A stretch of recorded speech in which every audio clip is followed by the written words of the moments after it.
আমাদের এই চ্যানেলে প্রতিটা দিন নিত্য নতুন শিক্ষণীয় ভিডিও নিয়ে আলোচনা করা হয় প্রতিটা দিন। চলুন কথা না বাড়িয়ে ভিডিওটা শুরু করা যাক।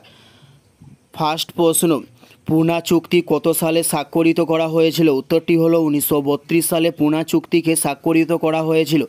উত্তরটি হলো 1932 সালে পুনা চুক্তি স্বাক্ষরিত হয়েছিল। নেক্সট প্রশ্ন, বিক্রমশীল উপাধি কে লাভ করেছিলেন? উত্তরটি হলো ধর্মপাল বিক্রমশীল উপাধিকে লাভ করেছিলেন। নেক্সট প্রশ্ন, শকাব্দ কে প্রচলন করেন? উত্তরটি হলো কনিষ্ক শকাব্দকে প্রচলন করে থাকেন।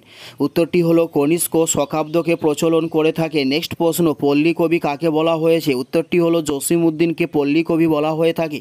উত্তরটি হলো জসিমউদ্দিনকে পল্লী কবি বলা হয়ে থাকে। নেক্সট প্রশ্ন হলো পশ্চিমবঙ্গের জাতীয় পাখি কি? উত্তরটি হলো মাছরাঙাকে বলা হয় পশ্চিমবঙ্গের জাতীয় পাখি। নেক্সট প্রশ্ন, ভারতের আধুনিক মানুষ কাকে বলা হয়? উত্তরটি হলো রাজা রামমোহন রায়কে ভারতের আধুনিক মানুষ বলা হয়ে থাকে। উত্তরটি হলো রাজা রামমোহন রায়কে ভারতের আধুনিক মানুষ বলা হয়। নেক্সট প্রশ্ন, হিন্দু মেলা কবে প্রতিষ্ঠিত হয়েছিল? উত্তরটি হলো 1867 সালে হিন্দু মেলাকে প্রতিষ্ঠিত করা হয়েছিল। নেক্সট প্রশ্ন, মাস্টার নামে পরিচিত ছিলেন কে? উত্তরটি হলো সূর্য সেন মাস্টারদা নামে পরিচিত ছিলেন।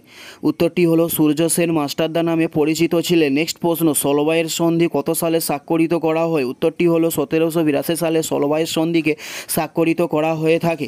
উত্তরটি হলো 1782 সালে। নেক্সট প্রশ্ন, রাওলাট আইন কত সালে পাস করা হয়? উত্তরটি হলো 1919 সালে রাওলাট আইনকে পাস করা হয়। উত্তরটি হলো 1919 সালে রাওলাট আইনকে পাস করা হয়। এটাই ছিল এই ভিডিওর লাস্ট প্রশ্ন।